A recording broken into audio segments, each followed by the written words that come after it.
Hey guys, welcome back to my channel. Hope you're all doing amazing today. In this video, we're diving into the latest updates about Kelly Ripa and Mark Consuelos.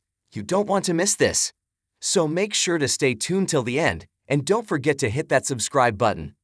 Kelly Ripa had always known that her husband, Mark Consuelos, carried himself with the ease of a man who could charm a room simply by walking into it. To most of the world, Mark was the picture of strength, polished, confident, and effortlessly charismatic. But on this particular morning, as she sat in the quiet of their living room with a lukewarm cup of coffee in her hands, Kelly felt a heaviness that ran deeper than anything she had ever felt on camera. Something inside Mark had shifted, and she could no longer pretend not to see it. The previous night replayed in her mind like a film she wished she could pause, study, and understand.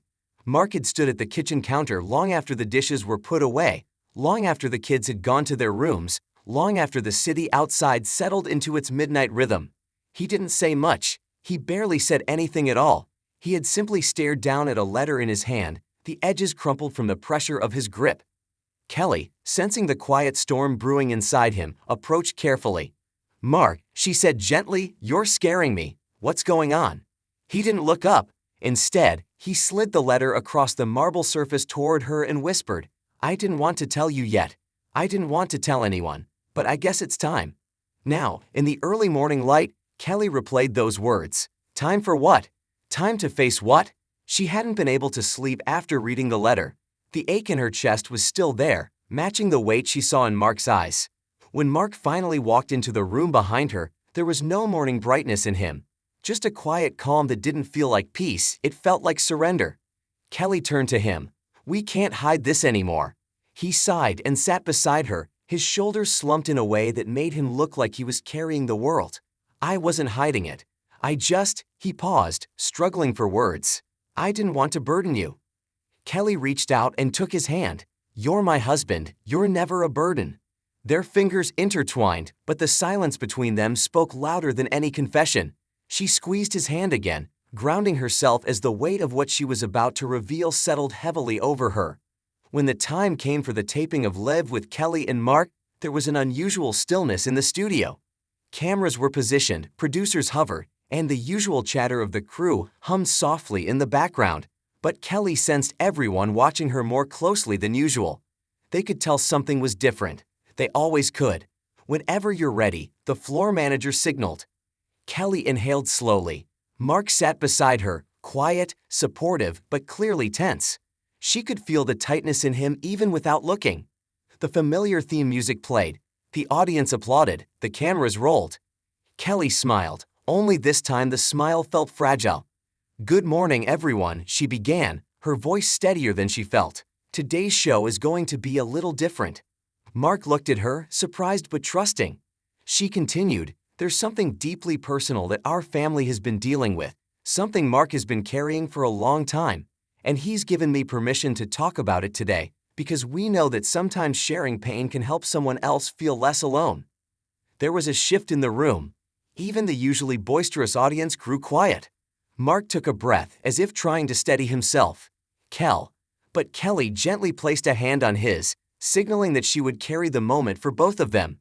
"For years," she said softly, "Mark has privately struggled with something that most people never knew. He's always been the strong one, the steady one, the one holding everything together. But sometimes, even the strongest person can be hurting in ways no one sees." Kelly glanced at her husband, giving him the chance to speak if he chose. He nodded, letting her continue. She looked out at the audience, her eyes glistening. Behind the scenes, Mark has been dealing with a quiet pain, one connected to someone he loved very much, a loss he never fully processed. Mark closed his eyes for a moment, and when he opened them, there was a rawness there that had never before been caught on camera. "My father," he finally said, his voice rough with emotion. "I never let myself grieve him properly. I thought staying strong was the right thing to do, for my family, for my career, for everyone. But sometimes strength becomes a prison." The studio remained utterly still. Kelly took over again, her voice steady but full of emotion. "Mark recently received a letter from a close family friend, someone who knew his father well, and in that letter were memories, stories, and truths Mark had never heard before. It reopened wounds he had buried for years, and he's been carrying the weight of that pain ever since. Mark looked down at his hands, fighting back the storm quietly shaking inside him. I spent so much time trying to be the man I thought he wanted me to be, he confessed. But I never gave myself time to be the son who missed him. Kelly squeezed his hand. And that's why we're sharing this today. Not for sympathy, not for attention, but because grief is something we all feel, yet so many of us hide it. And sometimes it shows up years later, in ways we don't expect. The audience nodded, some tearing up, some whispering supportive words. Mark exhaled deeply, as if speaking his truth had loosened something inside him. I don't know how to heal yet, he said honestly, but I'm ready to try, and I'm grateful I don't have to do it alone. Kelly looked at him with a tenderness that spoke of decades of partnership. You're not alone, not now, not ever. A long silence followed, one that didn't feel uncomfortable. It felt necessary. Then the audience, moved by the vulnerability they had witnessed, broke into gentle applause. Not the loud, celebratory kind, but a soft, respectful, almost reverent recognition of human pain shared openly. After the show, Kelly and Mark retreated to their dressing room. Mark sat on the couch, breathing a little easier than he had in days. Was it too much? He asked quietly. Kelly shook her head. No, it was honest, and that's what people needed to hear. That's what you needed to say. He leaned back and closed his eyes. For the first time, it feels like I'm not carrying it all alone. Kelly moved beside him and rested her head on his shoulder. You never had to, but now you finally believe it. They stayed like that for a long time, letting the quiet settle around them, letting the world outside pause, letting themselves just be, the man who had finally revealed his pain, and the woman who had helped him carry it. It wasn't the dramatic twist their viewers were used to. It wasn't celebrity drama or breaking headlines. It was something simpler and far more human. A husband grieving his father, a wife standing by him, a shared truth finally spoken aloud, and the beginning of healing that had been delayed for far too long. Later that evening, as they walked through their home, Mark stopped in front of the framed photograph of his father, a picture that had hung unnoticed for years, blending quietly into the background of their lives.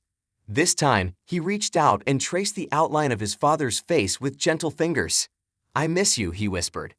Kelly, standing just behind him, placed a hand on his back. He knows.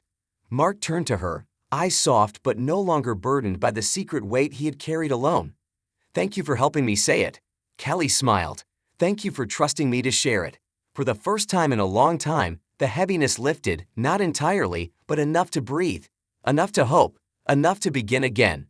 And sometimes, that's all a heart needs. That night, after Mark whispered to the photograph, the house felt different, quieter, but not in a painful way. It felt like a long-held breath had finally been released. Kelly watched him closely, noticing the subtle shift in the way he stood. His shoulders were no longer pulled tight. His jaw wasn't locked in that familiar stoic tension. Something had softened. But healing was never a moment. It was a process. And the next chapter began the following morning. The sun barely peeked through the curtains when Kelly woke to the sound of soft shuffling downstairs.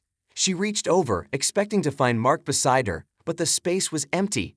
She slipped out of bed and followed the quiet footsteps until she found him sitting at the kitchen island, staring at a small box in front of him. A wooden box, old, worn, etched with initials. His father's.